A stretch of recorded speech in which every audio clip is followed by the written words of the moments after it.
Welkom bij een nieuwe aflevering van GOE Uitgelegd. Vandaag een speciale dubbelaflevering voor het eerst met Engelstalige gasten. In het eerste deel van de podcast spreken we met Haya Al-Ajlani. In haar onderzoek gaat Haya op zoek naar wat de Vlaming belangrijk vindt voor zijn welzijn en hoe onze overheid hier best rekening mee kan houden. Daarnaast onderzoekt ze de fragiliteit van staten. We praten met haar wat fragiliteit is op het niveau van een land en hoe die linkt met ons welzijn. In het tweede deel van de aflevering spreken we met Andrzej Szczepaniak. Andrew is monetair econoom die zich bezighoudt met communicatiemethodes van centrale banken. Daarnaast hebben we het met hem over de kunde of onkunde van economen om de economische toekomst te voorspellen. Vanwege de coronamaatregelen verliep deze opname digitaal, wat je af en toe hoort aan de geluidskwaliteit, waarvoor onze excuses. Kan je verder niet genoeg krijgen van economie? Luister dan zeker naar onze andere afleveringen. Ze zijn allemaal terug te vinden op Spotify, YouTube, je favoriete podcast-app of Apple Podcasts, waar je ook een review kan achterlaten. Zoals altijd, veel luisterplezier en houd u goed. Okay, welcome Haya. How are you doing in the times of corona? It's weird times, Gonna be honest, some days are good, other days are not so great, but just trying to keep busy and keeping a positive mindset. And that's how I'm doing. All right. So you study as an economist, you study well-being, but yes. that sounds a bit strange to me. Aren't economists usually concerned with like money and trade and stuff like that, but not with well-being? I always joke and I say I'm one of the good economists, the ones with a very good heart, because I care about their well-being. But actually, no, it's a lot of people don't know that, in economics, there are so many things that you can study and you can be an expert on. And I was lucky enough to find the interest and do research on something such as well-being, because I think it's of interest to everyone, whether you're an economist or not. You care about your well-being. It's a topic that you're constantly probably talk about. If you go into more, let's say, hardcore economics topics such as trade or even monetary economics, maybe not a lot of people who are not economists would find it interesting in that, but I guess with well-being, it's, a theme that's concerning to all of us. So economists, they like definitions. How would you define well-being and how do you measure it? Oh, that's actually a very good question and a question that's very difficult to answer. So there are different, let's say, school of thoughts when it comes to defining well-being, but I'm just going to talk about how I define it and how I see it in my line of work. So basically, how I view it, and I follow, the school of thought that well-being is a very subjective notion. Because if you feel like you are doing well off and your well-being is high, I really have no place to argue back and define well-being for you. So we kind of view it in a very subjective manner. Now, when it comes to measuring that, probably a lot of people will be familiar with the so-called life satisfaction question, which is often asked in surveys on a scale from 0 to 10, how satisfied are you with your life overall? You can also measure it, for example, based on an index, when you have more than one dimension and you try to really narrow down what well-being is. And I actually follow those two approaches in my own dissertation. Now, the thing is, of course, when you have different measurements, the comparison becomes a very challenging task. The life satisfaction question, or let's say the rating question of well-being, is often used because of its ease. If you ask people in a survey just to rate their life satisfaction, you would hope they would give you like a holistic view of their life and their well-being. But again, with rating, you don't get that much information. So that's like the disadvantage of it. The other advantage, yeah? So if you talk about life satisfaction, is this just simply asking someone, give me a rating from 1 to 10, how happy are you? Or should we more see it in a more complex way? How should I view it? Is it like your overall happiness, how happy you feel today, how happy you feel from yesterday onwards? I don't know. How should I see it? Yes, well, that's the thing. We actually do not use the term or the concept of happiness. Okay. A lot of researchers or economists might use the term happiness and well-being as synonym. However, I disagree with that, and a lot of other economists have came forward and provided that, happiness is kind of a momentary feeling, right? It's a momentary concept. So when you ask someone if they're happy or not, they're less likely to look at their life overall and judged from a non-emotional perspective.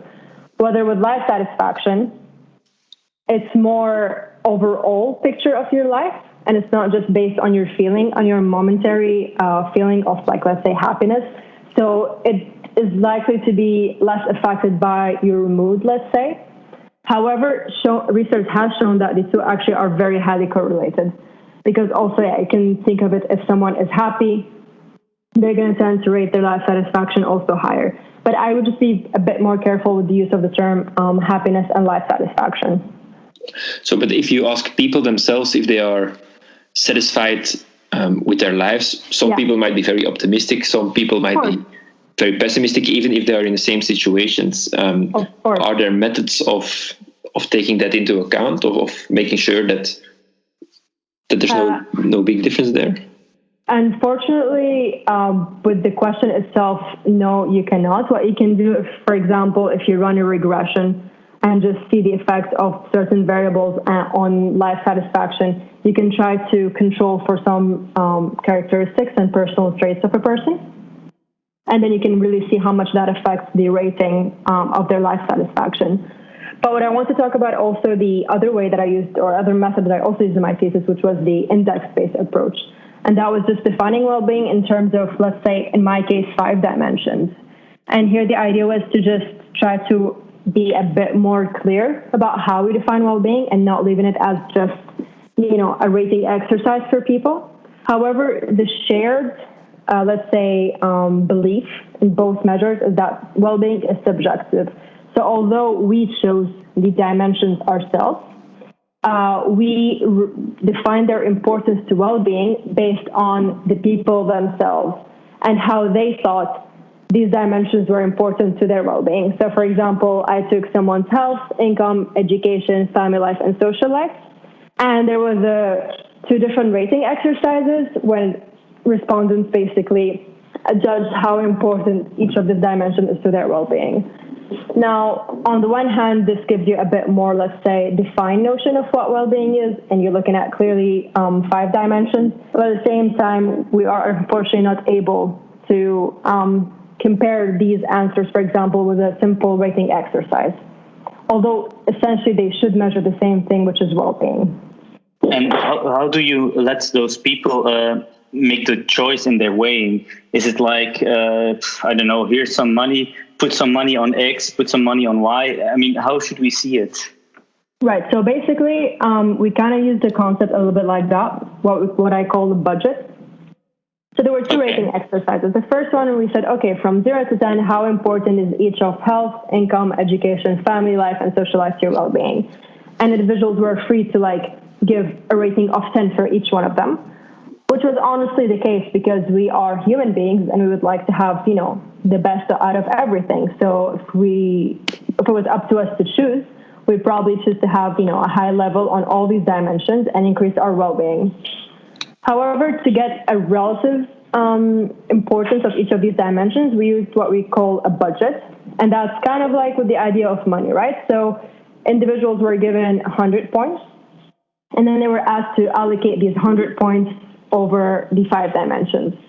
So the idea was to limit people to how much points they can give to each dimension, in hopes that it could encourage them to actually think of the relative importance of each dimension. So let's say if someone cares more about family life than health, they're going to give family life more points. However, of course, this comes with a shortcoming. At the end of the day, it can be a taxing exercise for some people, and maybe they allocate more points to social life, not simply because they care about it, but simply because they had, a lot of points left when the exercise was done, and they had to, give the majority of their points to a dimension. So it can be tricky, but at least it can give you a bit more perspective than just a simple rating exercise from 0 to 10. So what were the overall results? Which of the 5 parameters that you indicated was the most important one? Right. So basically, I had Flemish data, and just looking at summary statistics, health and family life came as the most important. And that was actually with both rating, or let's say techniques. So with the rating and the budget allocation, on average, it was always family and health that came at the, let's say, the top. And then education, not so much, to be honest. And then also social life was in the bottom of the importance. Oh, okay, that's kind of surprising that social life is in the bottom. I would think it would be on top. Yeah, I mean, in a way, the results are intuitive, right? It also doesn't mean that, let's say, the Flemish survey shows that, let's say, Flemish people don't care about education. Of course not, but maybe sometimes when things are easily accessible, people take them for granted, and maybe they don't become of high importance, because I'm sure if the same questions were asked in another country where going to, university was not so easily granted, probably the results would have been different. Do you have any idea of how it is in neighboring countries, for the Netherlands or France or Germany? No, unfortunately not. I do not have data on that. We only had Flemish data. Because I can imagine that it says quite a lot about the population. You hear a lot that Flemish people are very, how do you say that? Very eager to stay in their hometown with their families and close to their families. And then family life is quite important, yeah. Yeah. So your results kind of show it. So that's good. if you find that these 5 dimensions are important, are you also considering taking more dimensions into account? I can imagine, for example, that living in a nice society, that can be a dimension. That's maybe something that's not in the person's own power to change on a daily basis, but definitely. I mean, choosing 5 dimensions is limiting, and the index was not presented in a way to be, let's say, the index of well-being, right? It was more of a demonstration of an example. If you had to choose a couple of dimensions, I really apologize. My dog is barking. That's fine. Right. So I was saying, in a way, the well-being index was presented as an example of how you were to choose a weighting scheme that would really reflect the opinions of the sampled individuals, and that you do not basically take an approach where you, as a researcher, or let's say the policymaker, choose what is important and what is not. So definitely more dimensions could have taken. Also, I think now with the recent years, people are more aware about the environment and their effect on their well-being. So maybe more current dimensions could have been also taken into account. Something that had to do, for example, with the satisfaction of the air quality where the person lives. However, when you take more dimension, of course, it also becomes more difficult when you want to look at weighting, because the main idea is that given equal weight is not really justified, because we're treating all the dimensions in an equal importance to well-being, but that might not be the case at the end of the day. So if you include more dimensions, of course, you have a more comprehensive view of well-being, but at the same time, you will come into tougher questions when you want to choose the weighting scheme. What I think also be very interesting, and that's something I wish I could have had the chance to do, that is just to ask people to define well-being and just see what they what they would say, or just to ask them to choose dimensions as well-being and what their choice would be. So maybe that's a research idea I'm going to put out there for the next PhD students. Sounds like a great plan for the future. Your methodology, where you allocate the budget through these 5 dimensions, is sometimes also referred to as non-paternalistic. Can you explain why and why it's so important? Right. So the term non-paternalistic simply means that, in simple terms, you don't force your opinion on others in a way. So in the context of a well-being index, me as a researcher, I'm not going to be paternalistic, and I'm not going to say each dimension gets 20 points out of the 100. Or I'm not going to be paternalistic and say I give 10 to this dimension and then the rest of the points allocate them among the remaining dimensions. So basically not forcing my opinion on a subject matter. And with the point allocation, we simply gave the chance for people to choose their own points. So that comes from the fact that, we believe this article referred to was actually published and co-authored with my supervisors, Elsie Verhofstadt and Luc van Oosthuizen. And the main idea of the budget allocation is just give people a chance, right, to voice their opinion about the importance of each dimension to their well-being. And it all stems from the notion that, well-being is actually a very subjective notion. Because in our eyes, someone might be well off, but if they truly don't believe that, we can't, argue back and say, no, you are well off. You should see yourself as having a high level of well-being, because it's such a subjective notion, and only people themselves can really judge. But doesn't this make it very hard for a government or a regulating body to put out policies that increase well-being? If everybody has such a subjective notion of what's important to them, how can a government take that into account? Of course. Now, the government's role comes here into play is to, of course, first listen to people, right? So when you have research like that, and you're able to pinpoint to a certain extent at least what is important to well-being, policymakers can look at that and see, okay, for example, in the first article we saw that actually senior people, older people really cared about social life. And that probably comes from the fact that, there's a lot of studies that older people feel a bit lonely. So governments can look at, the results of such a research. And for example, in our first article, we found that older people care really about social life. So maybe a policymaker can look at that and see, okay, we can maybe do something about that, because research has shown that older people tend to feel more lonely because there's less social activities. So maybe you can provide, a place where senior citizens can meet and have some social activities outside, let's say, of a residence. At the same time, that also touches upon the other chapters in the dissertation, is what really the government is supposed to do, right? So, and that's maybe a very personal opinion of mine, but the government is supposed to provide you with all the chances and the opportunities for you to have a decent life.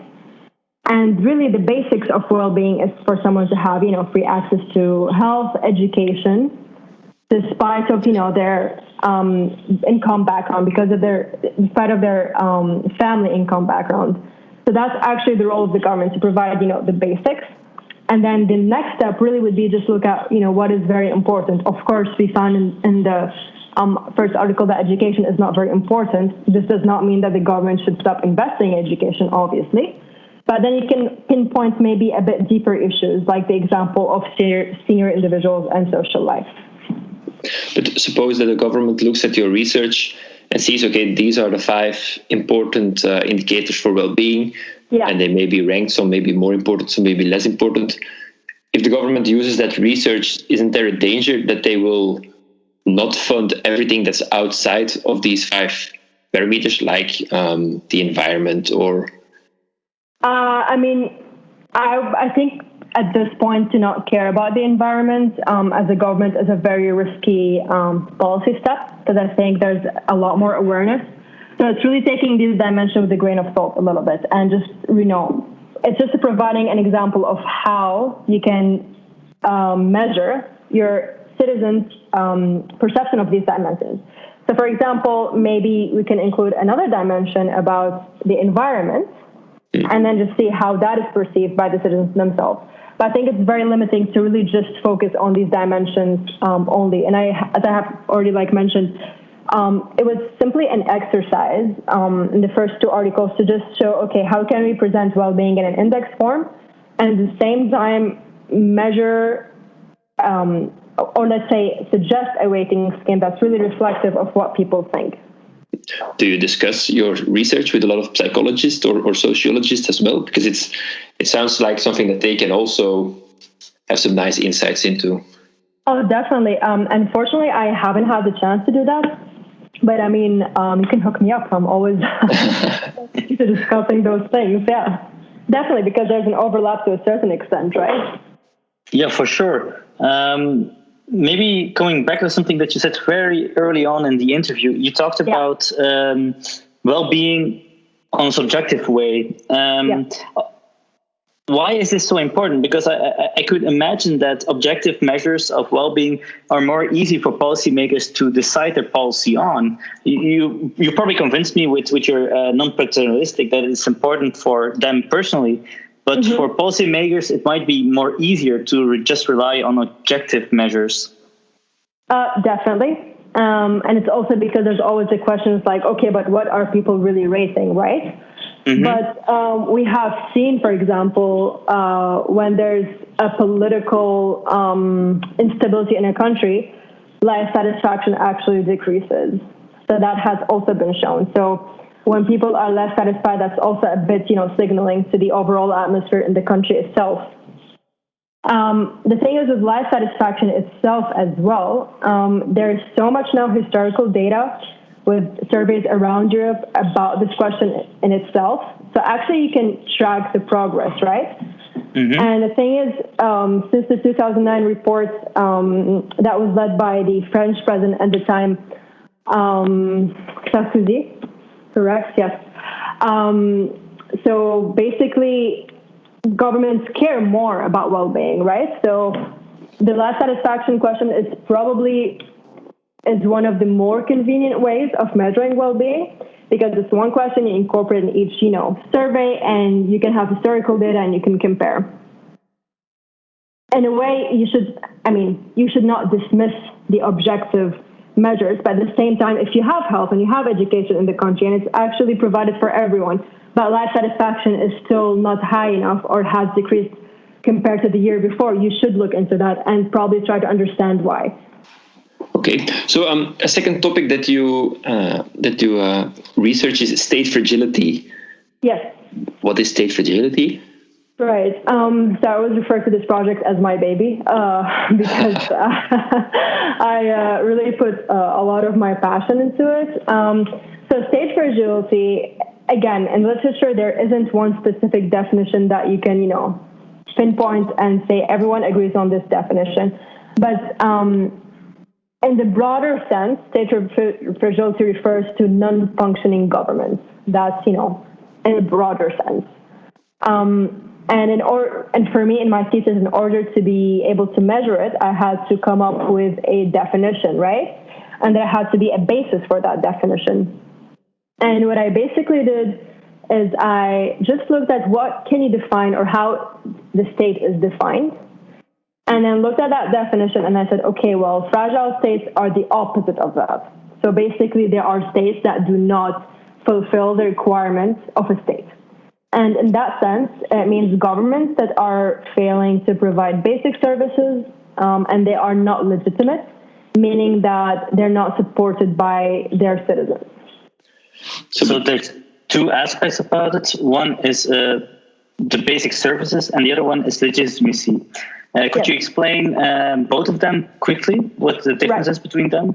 Right. So basic services simply refers to, is the government delivering the necessary services for the people. For example, are there health services, education, how's infrastructure, how are, for example, the number of deaths that could have been avoided if there was a better handling of, for example, natural crisis.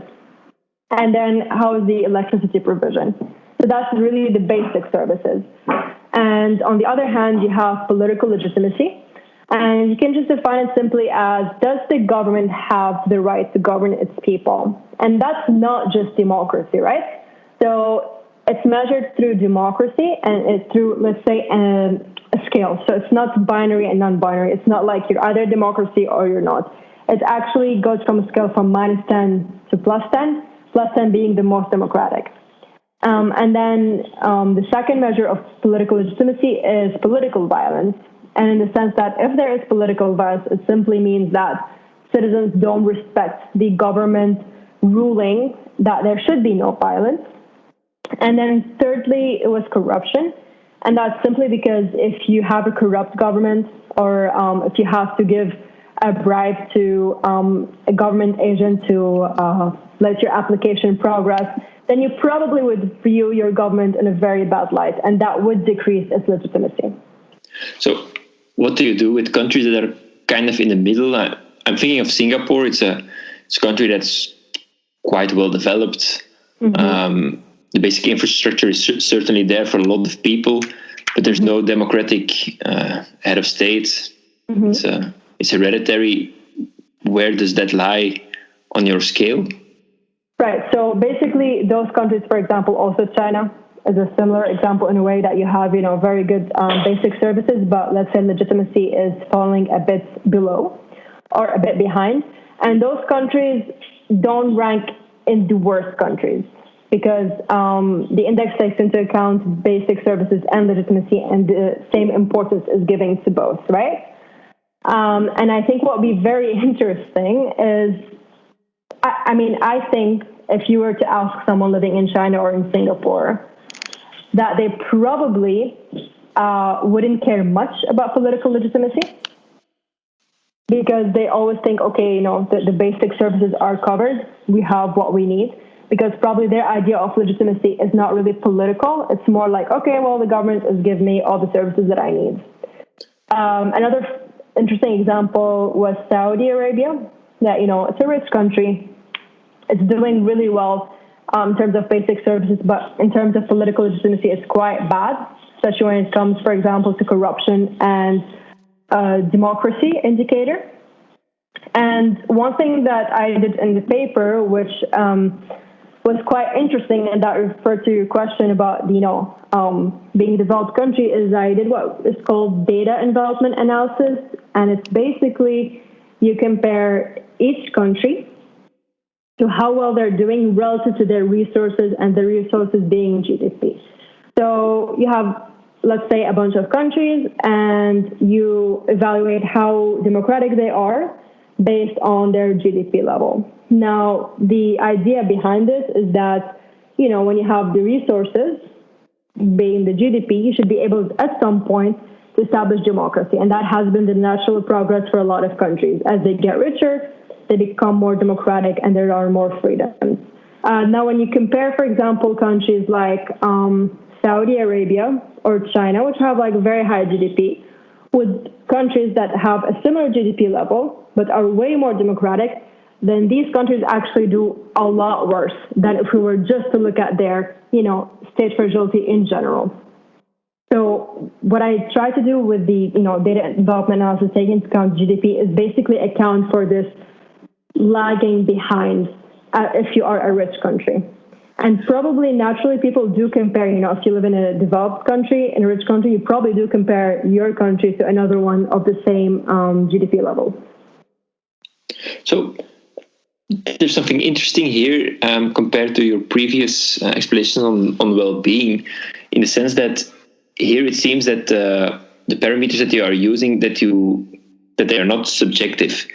Yes. You could also argue that a well-functioning state is a state where its people are happy, or their well-being is high. So in this sense, you would go to China, to all of these countries, and ask the people, are you happy with your state? Are you happy with your life? If the majority of people answer yes, then it seems you can say, okay, this is not a fragile state, even if their legitimacy is very low. Mm-hmm. Well, that's actually a very good question. It's really on point, because yes, of course, I advocate, about well-being, a very subjective notion, and we should, use the self-reported measures. But I really don't think state fragility is a subjective notion. Of course, the perception of your government might vary greatly. Because I'm sure if you ask people, again, in China or in Saudi Arabia, they probably are very happy. I even had a conversation, actually, a couple of years ago with a bunch of Saudi girls, and we talked about this. And I even talked about women's rights, and for them, they really viewed it as, they're being pampered, that the fact they have to be driven everywhere. Now not anymore, luckily, but their perception was very different from my perception. So, of course, if you go to one of those countries, you can, like China you mentioned, or even Saudi, you might feel like people report very high level of life satisfaction. That doesn't mean the state is not fragile. No, of course, there will be consequences, especially, for example, if we talk about political legitimacy in a country that has political violence. Probably in the years right after the eruption of violence, life satisfaction will drop immensely. So in the sense, life satisfaction would be a consequence of state fragility. That's actually kind of the link in chapter 4, when I try to look at how state fragility affects the self-reported life satisfaction of people. So in my opinion, it would be a consequence, but I would never advocate to sell the point of state fragility as being a subjective notion. Doesn't mean that people's perception will be very different. Then how do you explain, like you just mentioned before, Saudi Arabia? Yeah. Is that then a fragile state? Because to me, it seems like a very stable state. Or is this just a misinterpretation of what state fragility is? Well, the thing is, state fragility and stability is actually not the same thing. So what is meant by state fragility is really the ability of the government to absorb also shocks and challenges. But you can have a very stable and fragile country. And I think a lot of the Middle Eastern countries, are an example of that, where there hasn't been a regime change in years, but let's say it's not a very stable country.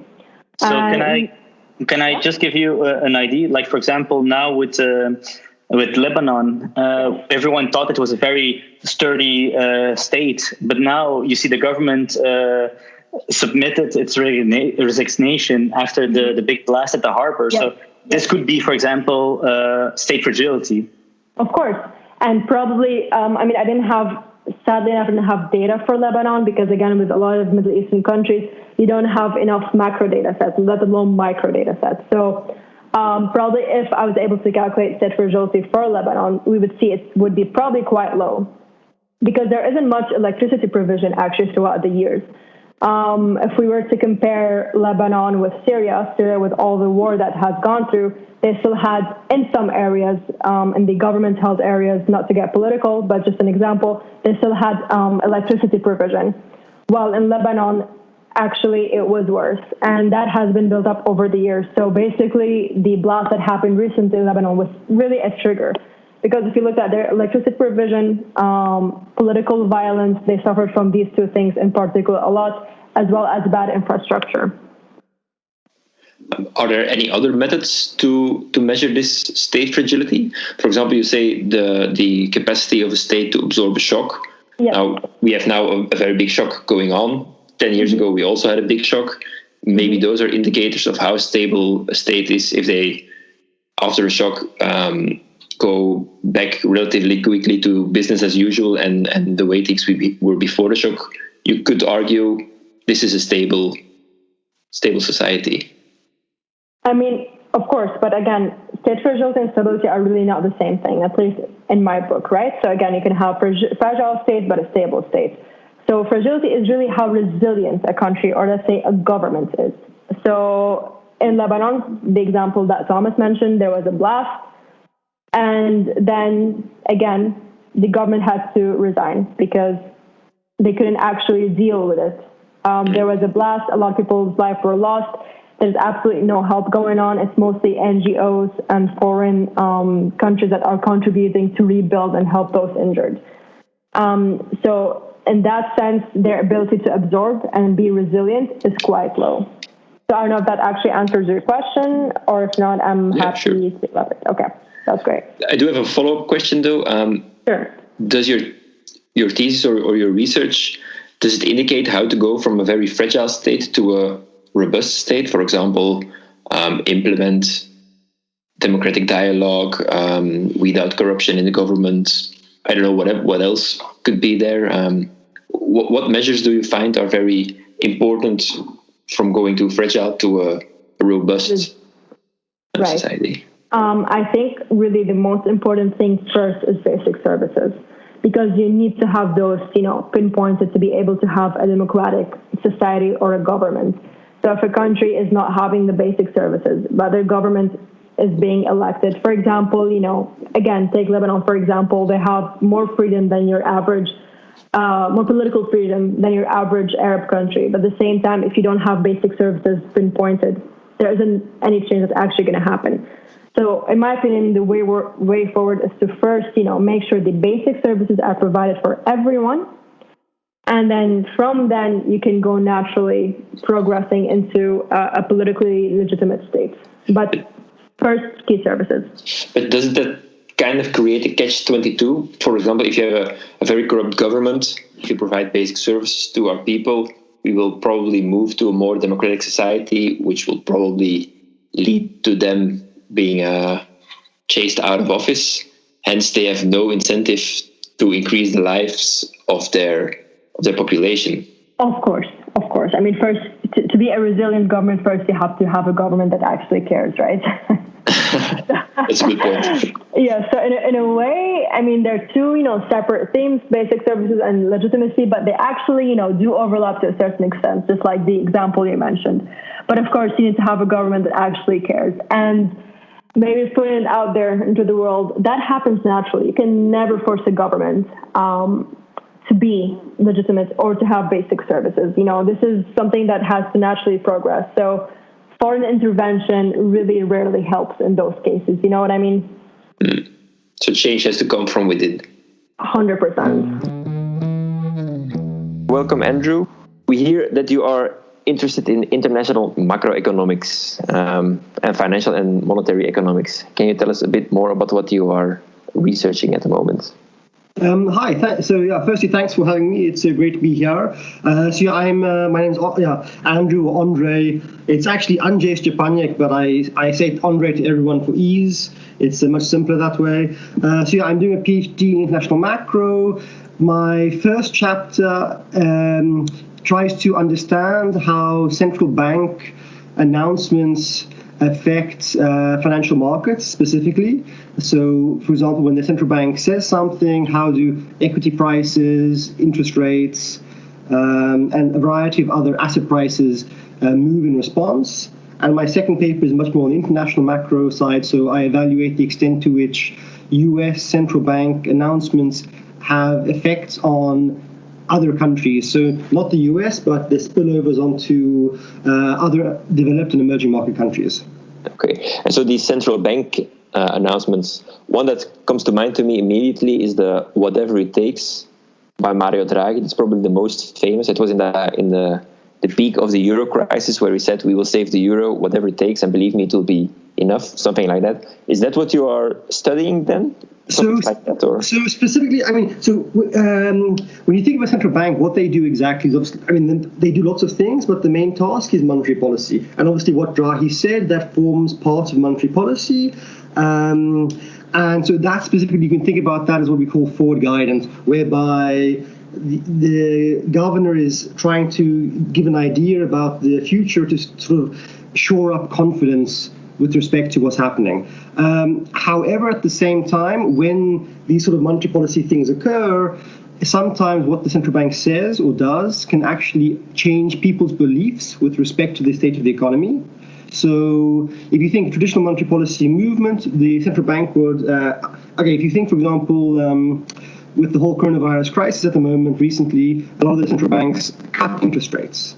And so that you can think about as traditional monetary policy. However, at the same time, that could signal to you a belief that actually the economy is worse than you anticipated, especially if the central bank cut by more than you expected.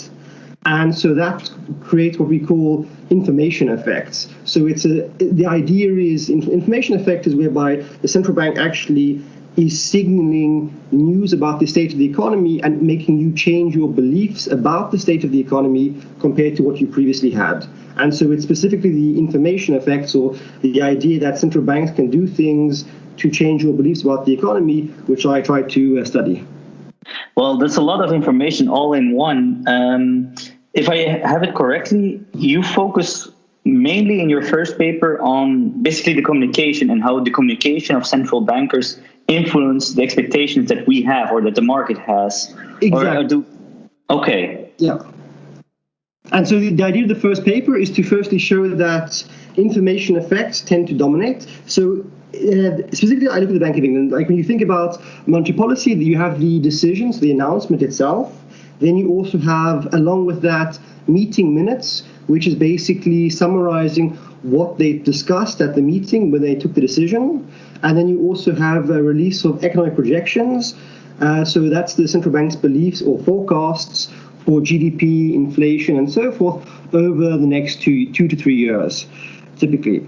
And then, so these are different types of communication. And so I try to understand to what extent whether information effects dominate or not, and subsequently whether or not the timing of the release of these documentation, these communication releases matters. So for the Bank of England, actually, in August 2015, they changed the way they communicate to the public. And so I try to evaluate, using this, I try to evaluate whether the change in communication strategy has an effect on how financial markets react. This seems very complicated, because how do you measure these information that the central bank gives out? Do you say, okay, this communication was more expansionary, like we would say with normal monetary policy, or how do you quantify it? So, traditionally speaking, based on traditional macroeconomics, when a central bank enacts monetary policy, let's say a central bank raises interest rates, what you would expect is on the asset pricing side, so in terms of financial markets, what you would expect is an appreciation of the domestic currency. So the domestic currency becomes stronger relative to other currencies. And at the same time, you would expect equity prices to decline.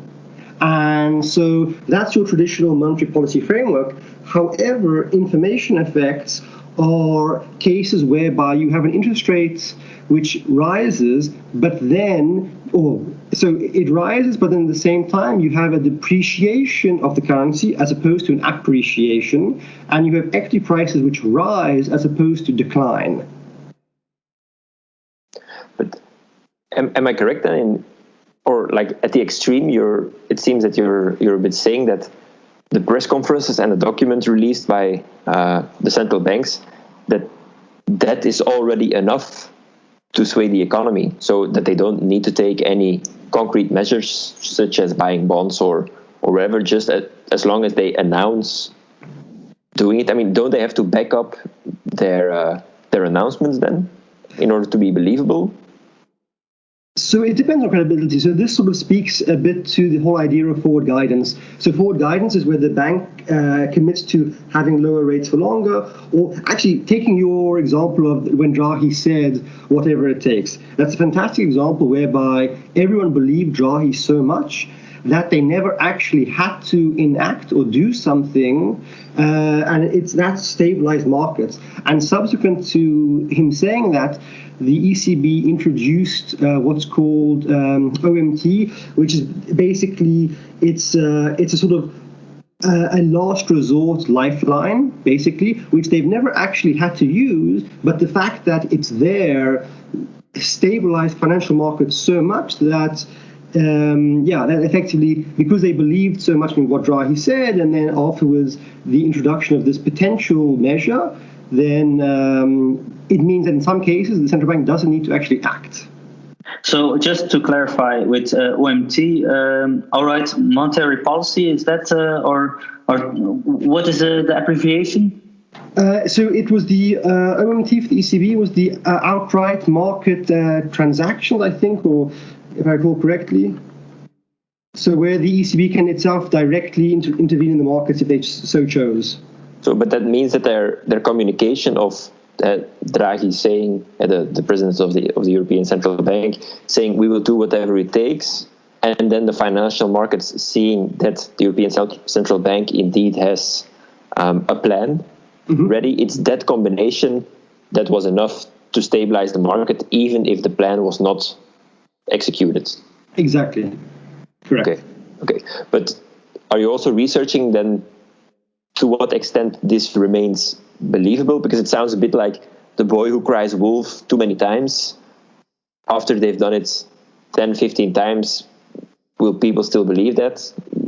Do we not need then any concrete proof or anything stronger than just saying you have a plan and then, showing the plan, but not doing the plan? I think it depends on the circumstance. I think in some instances, obviously central banks need to act. So if you take now with the whole coronavirus scenario, you saw central banks were very preemptive and started to cut rates and increase QE and introduce credit easing policies immediately, because obviously this is a huge shock to the whole economy. Whereas I think in some cases it matters. In other cases, it can be a situation whereby saying is enough. I think it depends on a case-by-case basis. Is that something that you research? What cases are best suited to only information and what cases are best suited with direct action? Or is that not something that's at the forefront of your research at the moment? No, I mean, it's a very interesting topic and something I would definitely be into researching in the future, but at the moment, it's not the focus now. Okay. And then this forward guidance principle of the central banks, are there like any other institutions that are equally as important? Because one of the criticisms that you often hear in news media or popular media is that the central banks are becoming a bit maybe too powerful. They're not, first of all, democratically elected, or at least not directly, and they have a very big sway in the market. Even just a sentence from their president, whatever it takes, can ease the market. Is that something that's apparent in your research as well at the moment, or? So I don't quite understand the exact question. So what I mean to say is the European Central Bank or the Federal Reserve in the US, it seems that it's a very, very powerful institution, and that it's almost, how should I say, it's the guardian of the economy. By saying and by doing forward guidance, they can sway the market in any way. Or am I wrong in this assumption? Are they not as powerful as they seem to be? I mean, I suppose maybe I'm preempting your question a bit, but maybe what you're getting at is, should they be so powerful, I suppose, is eventually what you want to get to, correct? And are they as powerful as we think they are? I think I would say, yeah, they are powerful, but it's a case, academically speaking and also in application-wise, I suppose first you get to define what is powerful, and then you can only say they are powerful or not powerful based on... That's a very academic answer. Okay, in my view, they are powerful, but I think it's important that you have because also most central banks are independent in the sense that at least they're operationally independent, and they enact policy to ensure price stability. In the US, they have a dual mandate, so they also ensure maximum unemployment. And maximum employment, so they minimize it. And also in other countries, they try to minimize fluctuations. And you sort of see historically, oftentimes governments, because politicians are elected, they don't necessarily want to take the difficult decisions, whereby central banks have been stepping forward and taking the necessary policy measures in terms of stabilizing financial markets, in terms of ensuring credit and liquidity is available so that households and firms can carry on their day-to-day lives in face of such large shocks. So you think, for example, of all the shocks we've had over the past 20 or 30 years, it's primarily been central banks who have been there to stabilize things, whereas the government has been quite slow to react. If you take COVID, for example, now actually, many countries, I'm not sure if you've seen, like in the US and the UK, there are big debates over whether or not to enact fiscal policy measures and to support businesses and support households, whereas you see it's the central banks who are the ones who are actually lowering interest rates, increasing QE, increasing credit easing policies to ensure commercial banks have sufficient funds to lend to the wider economy to support things. And in the UK, for example, you have this discussion now. Obviously, it's a Conservative government, and they're talking about balancing the books already, despite the fact we're in the midst of a crisis. But you see that the way the government's approach to it, it's not necessarily sufficient. So the way I think about the current coronavirus scenario, the problem is the fact that, sure, so some of these measures the governments in the UK and US are doing might support the unemployment rate, for example. So if we take the UK as a precise example, actually. So the UK has introduced new measures whereby they're going to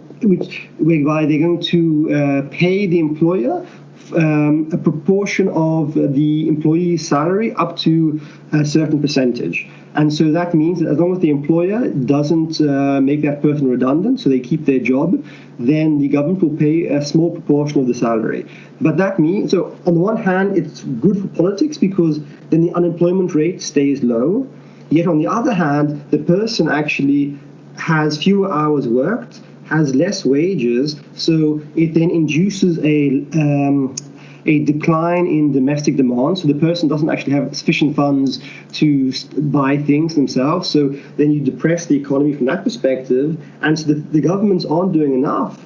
And then all you have are the central banks to step up to the plate. And so I would answer, yes, they're important, but they need to be important because we don't have politicians taking the difficult decisions. Because look, at the end of the day, you can understand a politician's term is 4 years, they're re-elected, whereas having these independent, unelected professionals in central banks gives them a sense of autonomy and allows them to take these decisions without worrying about having to be re-elected. So basically, the biggest weakness of central banks, namely that they have no democratic background or foundation, is actually one of their biggest strengths because they can react much faster than the fiscal government. I would say so, yes.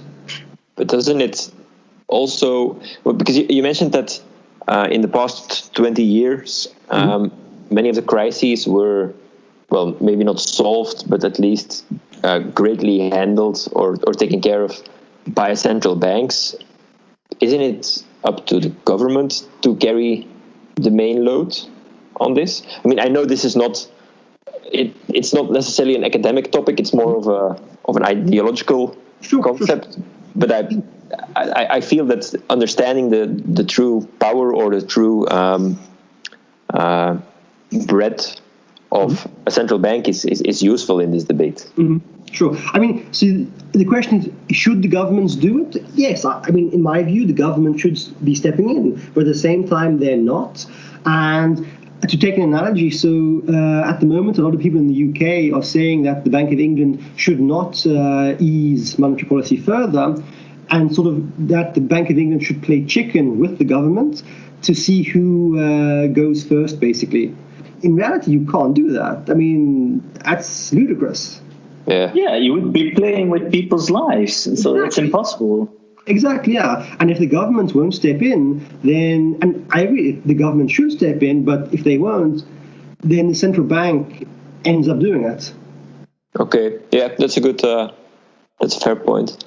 The second thing you mentioned that you are researching at the moment is the influence of the Federal Reserve of the United States, and so the Fed, as it's usually called, and how their decision-making influences the rest of the world. Yeah. One example I can think of is in the financial crisis of 2008. They cut interest rates way quicker than the European Central Bank. Are there any other examples of phenomena like this, or how are you researching? The US actually, in a way, the Federal Reserve has a very large impact on global financial markets. There's a lot of academic research actually showing that the US is sort of the bellwether for the global economy. And even empirically, you look at the data, the US business cycle tends to lead the European and the Asian business cycles. So basically, we are sort of their economy moves first, and we sort of follow in their lead, effectively speaking. In terms of how I evaluate it, so it's, so basically, I look at, without going into too much technical detail, I basically, I look at the change in the US interest rates, and I evaluate that in an empirical model to see how growth rate and inflation in other countries respond. And so, effectively, what I find actually is that positive news about the US economy, so when the Federal Reserve makes an announcement and it's about positive news in the US, so that actually raises global positive sentiments. It also decreases perceived financial risk in the world, which then means that investors in the US start to invest more abroad to search higher yields. I find this very interesting, but I had one question, and maybe I just don't understand it, but how do you clear out the effect of the world business cycle? Because I assume the world business cycle has an effect both in the US as in Europe, for example. And so you could say, okay, the US reacts to the world business cycle, and then, of course, later on, Europe will also react to it. So it could just be a common reason why they both react, and not per se the US its first strike, let's say. That's a valid point, and there is a lot of issues with identification, and certainly in empirical macro. So the best way I can do that is to simply rely on high-frequency data. So by taking the change in the interest rates, or the surprise around the meeting, and what you're then capturing is the unanticipated surprise, or the unanticipated change in the interest rates, which we then, in empirical macroeconomics, we sort of call that an exogenous shock. So it's not the central bank responding to something. It's because it's unanticipated, so it's exogenous from that perspective. As to whether it's simply reflecting US information or common or global information, it's difficult at the moment. That's something I'm still trying to better identify or work on. The next step, I think, to really hone in on that is by using to incorporate textual analysis from when the Federal Reserve releases the statement alongside the decision. Then you see what they talk about, and you can see if it's primarily a global or common phenomena, or if it's primarily US phenomena. So to what regard do you think the European Central Bank's decisions are influenced by what's happening in the US? And why is it not the other way around? That's a very good question. So at the moment, I suppose, because that's a very. I mean, the US is historically an important economy financially, and also it's one of the largest economies in the world. It's true that.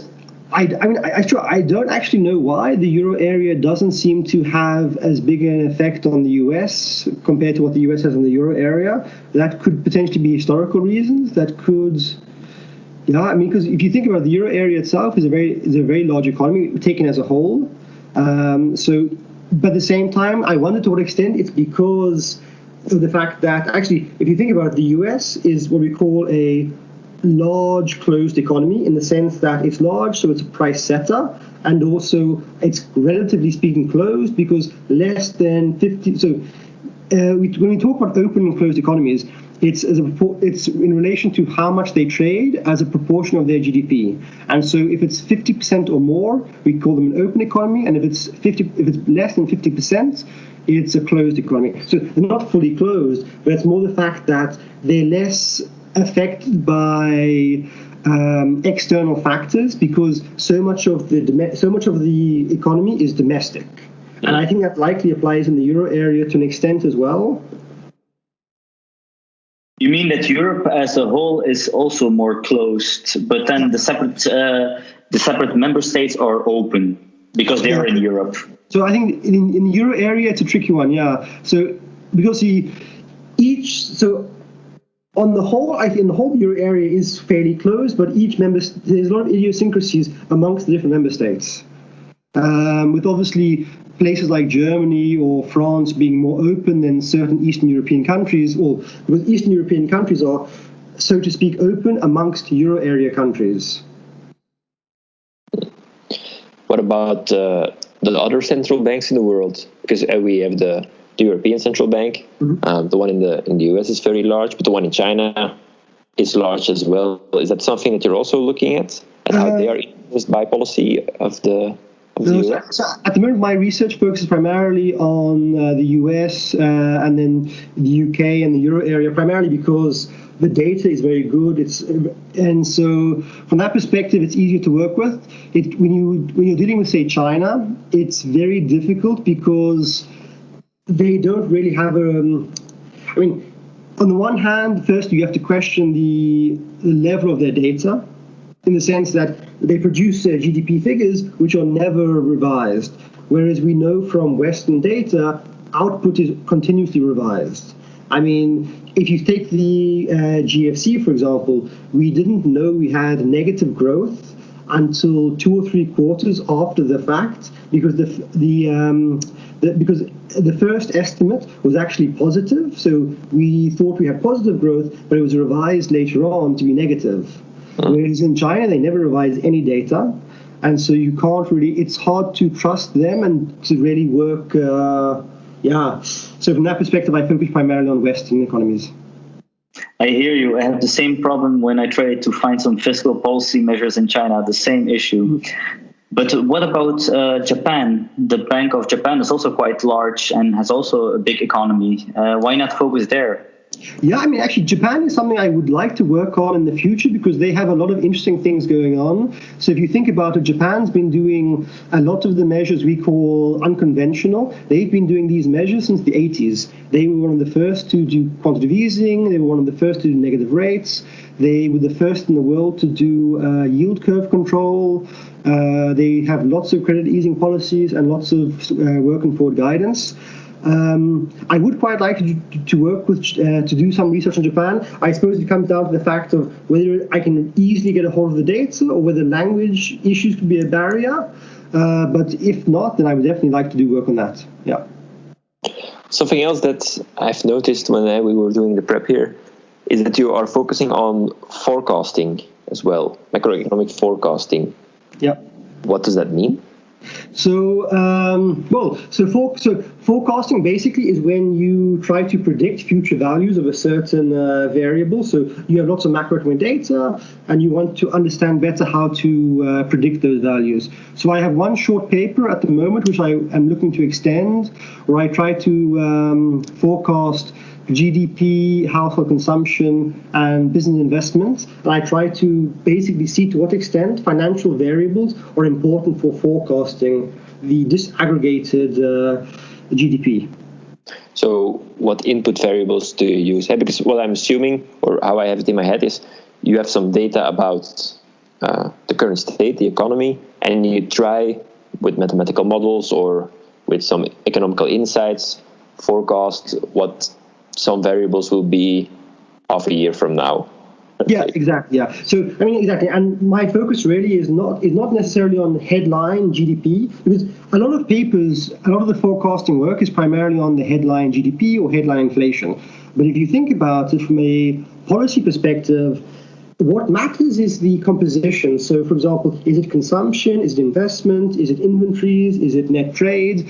Because having a headline GDP of 0.5% quarter on quarter, for example, but then having negative investment and positive consumption is a very different story to having positive investment, moderate consumption, and strong exports.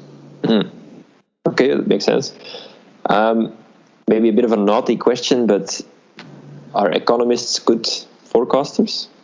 Because did they see the financial crisis coming, or the oil shock, or the Great Depression, or there's this saying, economists are very good at predicting the past, but of course we are interested in the future. Are forecast models successful in general? It depends to what extent. I mean, you have to define successful firstly, and I think it comes. I mean, it's true economists get a lot of stick for having not forecast the financial crisis. I mean, there were some economists prior to the crisis who were forecasting a crisis of some sort, and obviously one materialized. I think it's a case of things like these crises and so forth, they're tail events. Economists are primarily forecasting the median expectation. So I don't think it's necessarily a problem to not forecast a crisis. However, it's important that your model or your analysis allows for a tail event in the tail. Because when you do a forecast, you typically do a distribution forecast. So we typically report the median, but then you have obviously quartiles of your distribution. And so as long as one of the end tails, or there's a non-zero probability of a crisis occurring in your model, I think that's okay. I mean, yeah. So with a tail event, you mean something very unlikely? Exactly. Like coronavirus. Yeah. Okay. Yeah. So the implosion of the system. So does that then mean that the regular, for example, the IMF, they do quite a lot of forecasting, even country-specific? Do those forecasts, given that there's no crisis going on at the time, but are those forecasts reliable? And with reliable, I then mean that the forecasted value is within, let's say, 10-15% of the actual value. Is that something that's very successful, or? So if you think there are different types of forecasters. So obviously you have central banks, you have the IMF, as you spoke about. Then you also have professional forecasters working in the private sector. Actually, private sector forecasts tend to be quite accurate in normal times, and so there's been a lot of research showing this. So that's a positive. When it comes to central banks, they tend to be potentially overly optimistic on growth and inflation. There's a famous chart actually about how the ECB is continuously missing its inflation forecast. However, I would say when it comes to central banks, the problem is if the central bank is all of a sudden saying to people, look, in 2 to 3 years' time, we're not going to achieve any of our targets, then this creates a big credibility issue. And then the central bank is effectively putting their hands up and saying, we can't do it. So I think from some perspectives, I can understand why central bank forecasts are the way they are.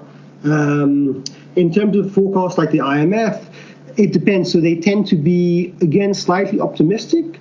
I'm not necessarily sure the reason why, but there could be rationalization there. And they don't tend to deviate too much from the central bank's main forecasts anyway, so that could also be part of the reason. Maybe a question, it's more like an intuitive question, but if these forecasts are mainly good at predicting normal situations, then why are they useful? Because I would assume that we would prefer to know what the extreme cases are. And if we are not very good at predicting crises, if we're not very good at predicting financial problems, then this seems quite futile to do these forecasts.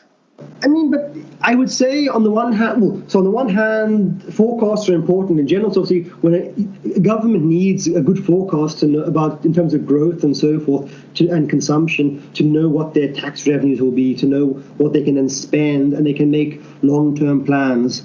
So you do need good, accurate forecasts in normal times, I would say. And also when a central bank, they need to have a good understanding of what's going to happen in normal times with respect to the path of growth and inflation to be able to correctly tweak monetary policy.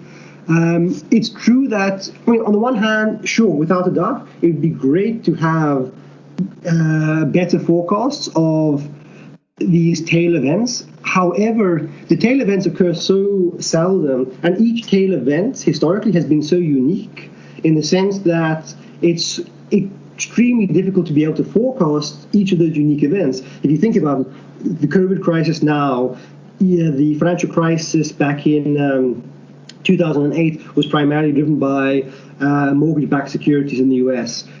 Previously to that, the US had a recession due to the dot-com bubble. Also, the 2012 crisis in the euro area due to Greece defaulting. So each of these crises, just since 2000, has been so unique and different. And likewise, going back further, each crisis has been, again, so unique and different. It's hard to create one model which can perfectly predict each and every such unique type of tail event, I would say. I want to ask a question about how this forecasting works. Because in my view, there are two general methodologies, and maybe I can best explain it using a metaphor from physics. So suppose you want to forecast the speed of letting an apple fall. Let's say then there are two ways to do it.